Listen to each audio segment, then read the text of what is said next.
What's up, everybody? I am here with my friend Caston, also a fellow YouTuber, and we are going to talk a little bit about failure and success today, and relate how both of those go hand in hand with truly making any endeavor a successful one, whether it be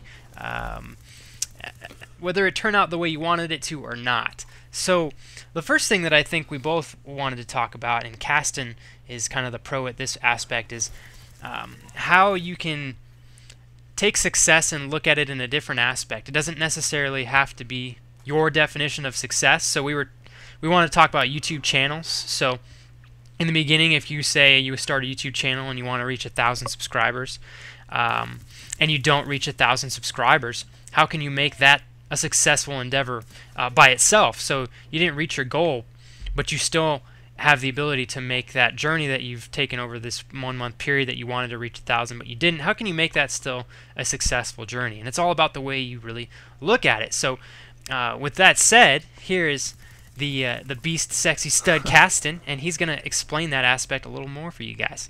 Well, thank you for that intro. That was delicious. That was great.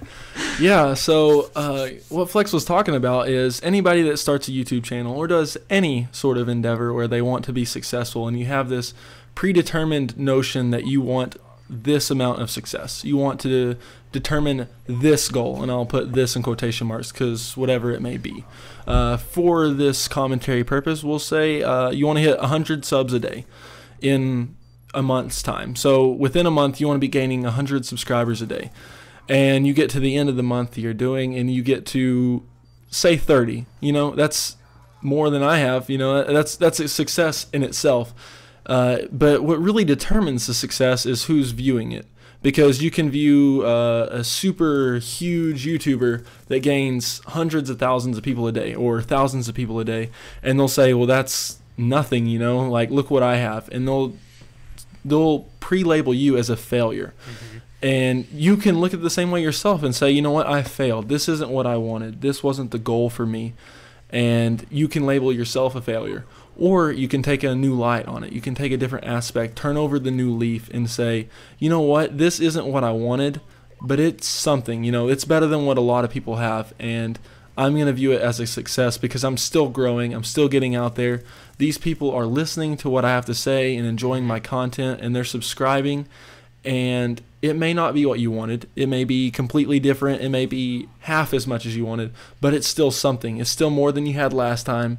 You're still growing. You can take it as an opportunity to say, you know what, I learned from this. Maybe I need to put more time in. Maybe I need to do this. You take your mistakes and you say, well, I obviously did something wrong because I'm not getting out there the way I wanted to. Maybe it's marketing.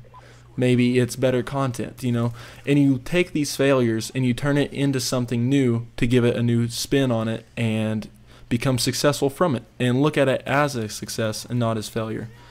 And I think another super important underlying concept about that is when you choose to look at it in a different light, as Caston was saying, you're really taking, I think, it's an overall better approach. Because there's a lot of people out there that they will put this goal, and if they don't reach this goal in their mind, they're a failure. And so what they do is they create these goals that in retrospect, you know, there's no one that says that you have to have at least 1,000 subs in a month or you suck or you're not going to get big on YouTube or any of this. And a lot of people create these goals, and you have to take a second to recognize that if you, as Caston said, see the bright side of any endeavor you're going to take. You might not have reached your 1,000 goal, 1,000 sub goal. Maybe you only got 30, as Caston said. But if you're the kind of person who can say, hey, I got 30, I only got 30 subs out of the 1,000 that I wanted, but you know what? Of those 30 subs, 25 of them have commented on every video I've had. I've gotten 25 consistent likes. I have 25 awesome people that are here to support me. And I'm going to take that and say, you know what? This is awesome. This is fun. This makes the whole YouTube experience that much more enjoyable. I'm going to keep doing this. And if you're the kind of person that can get themselves up and continue going, those are the people that over time become successful. And those are the people that have the right type of mentality that really get to where they want to in the future. And I'll kind of cap this little point off with, as many of you know, Swifty is by far my favorite commentator. He's not really just a commentator. He does commentaries. He does IRL videos. He's a gamer, and I love his videos. Now, Swifty has had a channel for, I think, 5 years, and I didn't even find him until maybe a year ago is when I started watching him. And I don't think he really genuinely got big to where he could really do everything that he wanted to do, maybe until a year and a half or 2 years ago. So he had his YouTube channel for almost 3 years before he was able to be on a sustainable budget to where he could consistently just do YouTube and have a blast and live the life that he wants to live. As you can tell, consistency and the right attitude is what I think got him to that point. So I think that kind of goes with what you were talking about. Yeah, that's an excellent point.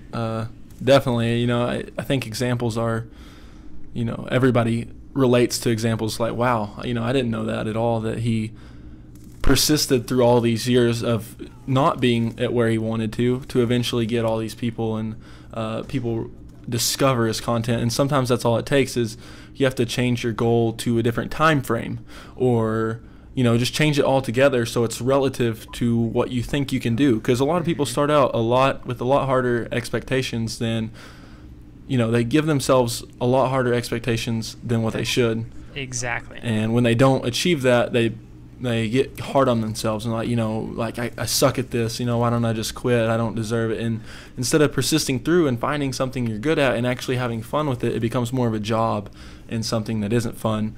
And when you look at it that way, no one wants to do it. And so when you change your mentality to understand that failures aren't failures, they're another stepping stone towards success.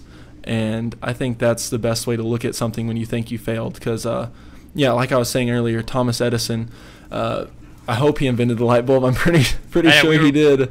Yeah, we were both. We didn't.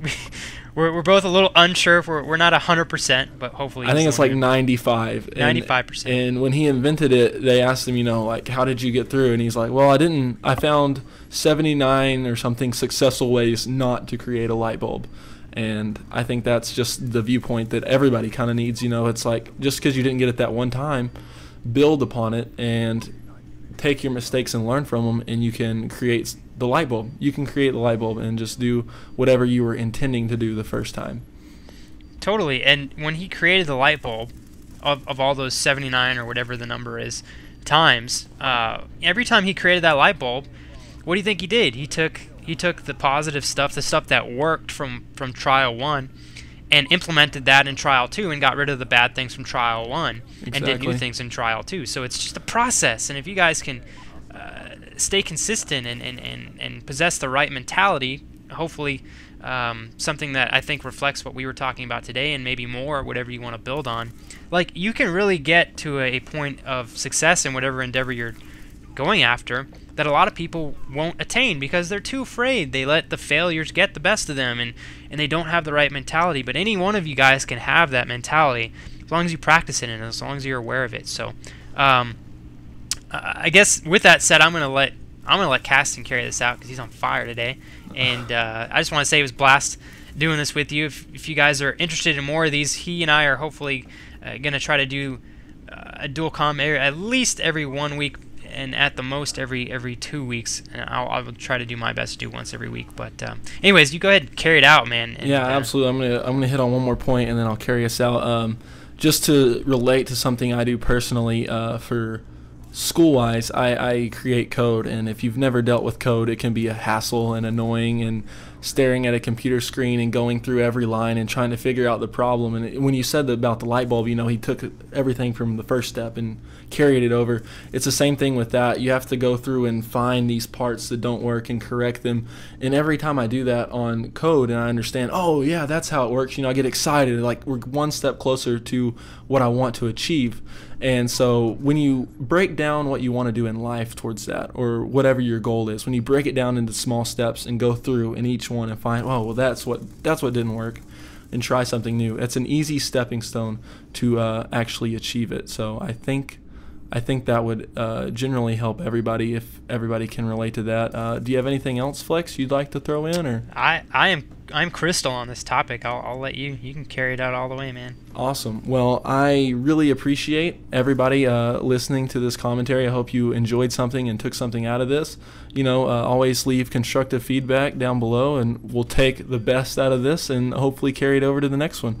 And as Flex likes to say, and I kind of grown onto it myself, stay fly and stay fresh, and we'll see you next time. Thank you.